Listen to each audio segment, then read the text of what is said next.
মাঝার পানি তো কমতে শুরু করেছে, কিন্তু দুর্ভোগ কি কোনোভাবে কমেছে? দুর্গত এলাকার চিত্র জানতে চাই। একই সাথে ত্রাণ তৎপরতা শুরু হওয়ার সম্ভাবনা কেমন দেখছেন?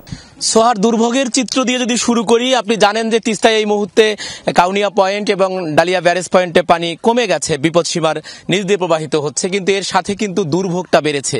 বাটার ও ভিটামিন ই সমৃদ্ধ lily glam beauty soap. Lily, always beautiful.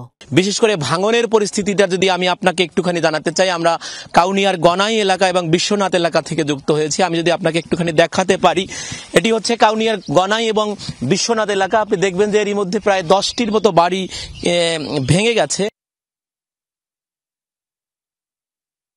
যে তার একটি ঘর ছিল, সেই ঘরটি নিতে নিতে তার যা মুরগি থেকে শুরু করে গবাদি পশু যা ছিল সেগুলো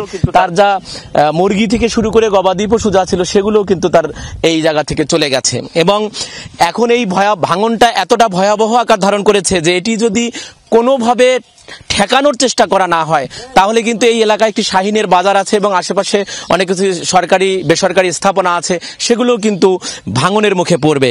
আর যে সমস্ত জায়গা বাড়িঘর থেকে পানি উঠেছিল, সেই পানিগুলো নেমে যাচ্ছে, কিন্তু সেটা ধীর গতিতে নেমে যাচ্ছে এবং সেখানেও দুর্গত মানুষের কিন্তু ভোগান্তিটা খুবই বেড়েছে। এবং আপনি যেটি বলছিলেন যে ত্রাণ তৎপরতা সেভাবে শুরু হয়নি এখনো, কিন্তু এই অঞ্চলের মানুষ আসলে কোনোভাবেই এই যে ত্রাণ বা অনুদান সেটি কিন্তু তারা চায় না। তারা বারবার বলবার চেষ্টা করছে তিস্তা মহাপরিকল্পনা যদি বাস্তবায়ন করা যায়, অর্থাৎ তিস্তার 2 তীর বেঁধে দিয়ে যদি তিস্তাকে খনন করা যায়, তাহলে কিন্তু তাদের এই দীর্ঘ যে সমস্যা আছে সেই সমস্যার স্থায়ী সমাধান হবে বলে তারা মনে করেন।